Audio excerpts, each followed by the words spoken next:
Okay, so our story starts out in these woods. Now, I wasn't expecting to do this today. In fact, I was planning on staying home and doing laundry. But when the forest calls, the forest calls. Yeah, this is a little shaky. I found out that later on that my stabilizer was off. Now these are some ants. Shout out to Ants Canada for giving me an interest in ants. So their ant highway. I stretched a good 40 feet into the forest. It's kind of neat. I didn't see them carrying anything back and forth, but it's okay.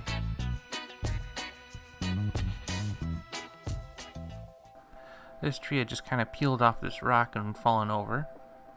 It's kind of neat. And then, sorry again, shaky cam. But today was mostly filled with walking and looking at trees. Now, some of these trees are very old and very tall. And very interesting too. See all the moss and stuff hanging off of this? Oh. And this little tree had fallen over and was growing other trees in it. And so, of course, our tree guys had to stop and talk about that. Shake hands with the tree, why don't you? But that's about 3 species of trees there. Of course, I like ferns, so obligatory fern shot. And then this tree was pretty big. And it was old too. I figured 100 years old. Slugs were a thing. Everyone stopped to take video and pictures of slugs. That's Zach. He's the guy that organized this trip. He just basically said, "Hey, I'm going to Wildwood. Do you want to come with me?" So we did. So I did, and the other people did. I like looking up at the trees. Again, I'm going to see if I can smooth this out. I also like this shot too. It's a little darker, but you can see all the ferns up through the leaves. It's kind of neat. It's really neat. Anyway, so yeah, it was a very informative day at Wildwood.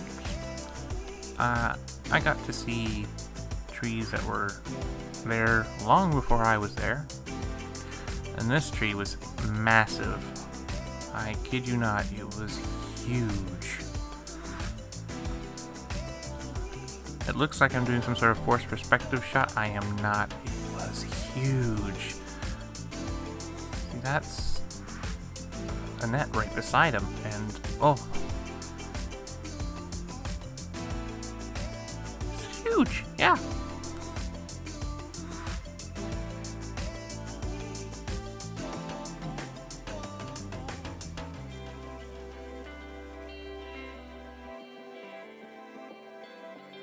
The filmmakers and photographers all had fun walking around and checking out the trees. Oh, there's Zach again. Yeah, Max, put it with the arty shots. I enjoyed the arty shots. Having everyone in silhouette was fun.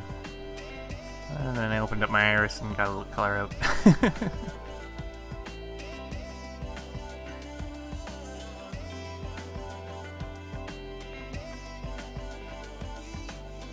This tree was home to woodpeckers.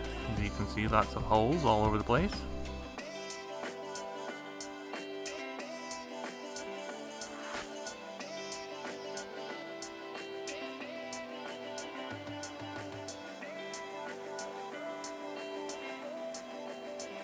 This tree came down in well, it exploded off the top of it. Apparently there's a type of moss. I say moss a lot when I mean fungus, that will fill up the tree with some sort of gooey, explosive stuff, and the tree will just kind of go and blow up. There's a better one coming up here. Oh, yep, looking up a tree again. Again, these trees are really big. I don't have to do any forced perspective stuff for you. This one they called the fireplace because, well, there was a fire there and it burnt out the inside of the tree. We don't exactly know how. And it was also at a bit of a 45-degree angle, leaning over everything. Ah, now this is the train wreck. Holy smokes. So this tree had the same sort of fungus the other tree had. It filled up with gases, and one day it just kind of exploded and fell. And people asked if a tree falls in the forest and there's no one around to hear it, does it make a sound? And I have to ask you, does it? Does it?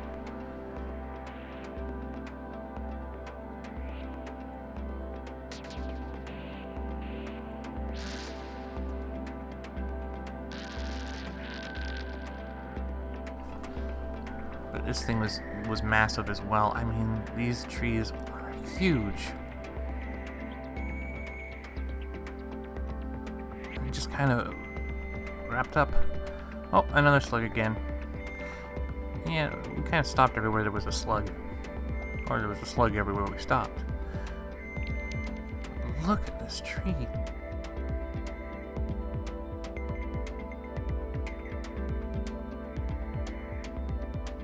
Kind of scary when you think of how tall these trees are.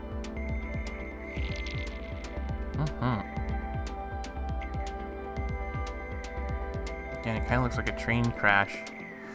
And you can see these people behind it. They're not very far away from it. In fact, no, you'll see them walking through it in a minute. Yep, there we go, walking through it.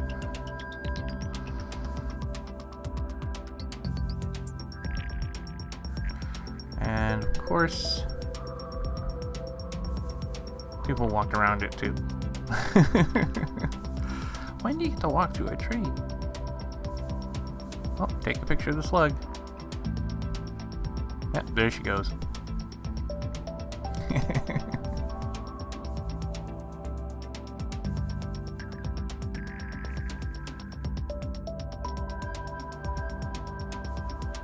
Yep. And more lovely smoothed out shots of the forest floor, because I figured out that my stabilizer was not working. And more shots. And then they found some moss on the ground. Another slug.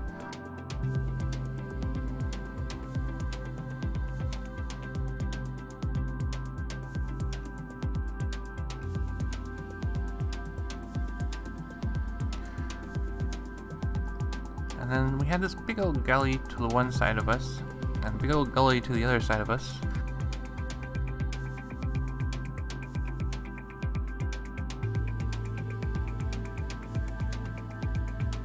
Oh yeah, I forgot about this. This was not my favorite part. We had to hike down one of the gullies. It was not my favorite thing in the world. But then it evened out on the other side, which was nice. We walked up by the lake. I like the daffodils on the lake, it's nice. This is me doing a Night of the Living Dead shot. Yeah.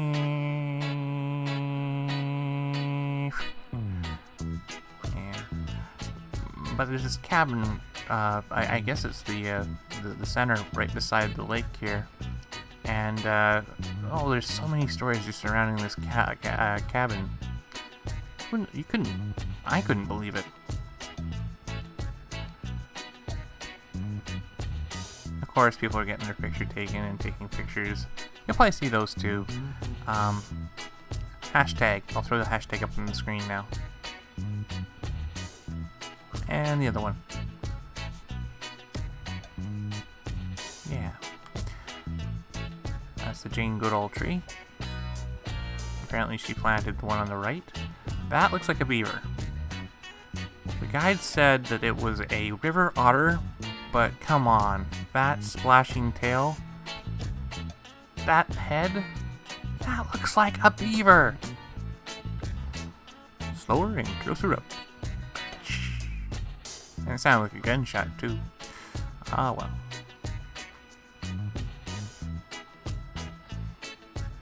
it swam around in the lake for a bit, and that was cool. But the sun was going down, and we were, needless to say, we were tired from our trek through the woods. So we actually ended up going into the cabin. That's coming up here.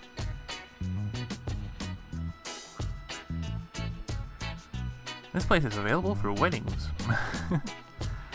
It got so late the moon came out. See? Moon and the trees. I like the moon. And the sky. And here's just a quick look inside the cabin. Holy smokes. There was no stabilization on this footage, so it actually all made me very seasick. Yeah. This is one of the better features, is a rock pool that went inside and outside. It's pretty neat. And this is the place from the exterior. Again, really cool. A really cool tree they had outside. No one could tell me the name of it. If you know what it is, let me know. Just type it in the comments below or something. And the moon over the funky tree. Head on over to hashtag #OurTreeStory to find out more. Links in description. See you later.